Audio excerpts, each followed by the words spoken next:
પોષ મહિનો ભક્તિનું પોષણ અને ભક્તિનો ખોરાક છે સત્સંગ. સત્સંગનો કેટલો બધો મહિમા છે. અરે એકવાર નારદજીને પ્રશ્ન થયો કે આ સત્સંગનો શું મહિમા હશે. એટલે નારદજીએ વિષ્ણુ ભગવાનને પ્રશ્ન કર્યો કે સત્સંગનો શું મહિમા. ભગવાન કહે છે કે હું જવાબ આપું એના કરતા તમે એક કામ કરો ને, પૃથ્વી ઉપર એક વૃક્ષ ઉપર પોપટ બેઠો છે, એને ખાલી જઈને પૂછો ને સત્સંગનો મહિમા શું છે, એ જવાબ આપશે. નારદ મુનિ પૃથ્વી પર આયા. એક પોપટ સુખ એક વૃક્ષ ઉપર બેઠો હતો, એને પૂછ્યું કે સત્સંગનો શું મહિમા. ત્યાં તો પોપટ વૃક્ષ ઉપરથી નીચે પડી ગયો, એના રાવ રમી ગયા, એનું મૃત્યુ થઈ ગયું. નારદજીને થયું કે સત્સંગનો શું લાભ. આટલું પૂછતામાં આ પોપટ કેમ મરી ગયો. ફરી પાછા વિષ્ણુ ભગવાન પાસે પહોંચ્યા. વિષ્ણુ ભગવાનને પૂછવા લાગ્યા કે પ્રભુ, આ પોપટે તો જવાબ આપ્યો નહીં, આપ જ કોને, સત્સંગનો શું ફાયદો. ત્યારે કહે છે એક કામ કરો ને, એક ગલુડિયું એક કૂતરું હમણાં જન્મ્યું છે, એ તમને જવાબ આપશે. શ્વાનના નાના ગલુડિયા બચ્ચાને નારદજી પૂછે છે કે સત્સંગનો શું મહિમા. ત્યાં ગલુડિયાના પણ એ જ હાલ. જન્મ લેતામાં જ નારદજીએ આ પ્રશ્ન કર્યો અને પ્રશ્ન સાંભળીને તરત ગલુડિયાના પણ પ્રાણ નીકળી ગયા.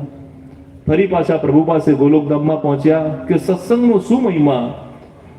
ભગવાન કહે છે કે ગાયને હમણાં જ વાછરડી જન્મી છે, એને જઈને પૂછો. ગૌશાળામાં આયા, વાછરડીને પૂછ્યું કે સત્સંગનો શું મહિમા. વાછરડીના પણ પોપટ અને ગલુડિયાની જેમ જ રામ રમી ગયા, એણે પણ પ્રાણનો ત્યાગ કર્યો. નારદજી વિચારે છે કે જેને પૂછવું એના પ્રાણ નીકળી જાય છે, આ પ્રશ્નમાં એવું તો શું છે. આ વખતે તો ભગવાનને કહું કે તમે જ જવાબ આપો. ફરી પાછા પહોંચ્યા ભગવાન પાસે ગોલોકધામમાં. બે હાથ જોડીને પ્રભુને વિનંતી કરવા લાગ્યા કે સત્સંગનું શું ફળ છે. પ્રભુ કહે છે રાજાને ત્યાં હમણાં જ રાજકુમારનો જન્મ થયો છે, નવજાત છે, પણ મારા આશીર્વાદ છે ને વાચા પૂછશે, તમને જવાબ આપશે. નારદજી કહે છે અત્યાર લગી તો પોપટ હતો, કૂતરાનું શ્વાનનું બચ્ચું હતું અને ગાયની વાછરડી હતી. આ તો રાજાનો રાજકુમાર છે અને એને જો પૂછીશ અને એના પ્રાણ નીકળી જશે તો. ભગવાન આવું ન કરો, આપ જ મને ઉત્તર કોને કે સત્સંગનો શું લાભ. ભગવાન કહે છે કે નાના રાજકુમાર જીવિત રહેશે, લગીરે ચિંતા ના કરો, અને નવજાત બાળકને વાચા પણ ફૂટશે. પહોંચ્યા નારદજી નારાયણ નારાયણ રાજાના મહેલમાં. નવજાત બાળક રાજકુમારનું પ્રાગટ્ય થયું છે. રાજકુમારને જોઈ અને નારદજીએ પ્રશ્ન કર્યો છે, હે રાજકુમાર, સત્સંગનું શું ફળ છે. મને પ્રભુએ કહ્યું છે કે આપને વાચા ફૂટશે અને આપ જવાબ આપશો, તો મને જવાબ આપો કે સત્સંગનું શું ફળ છે.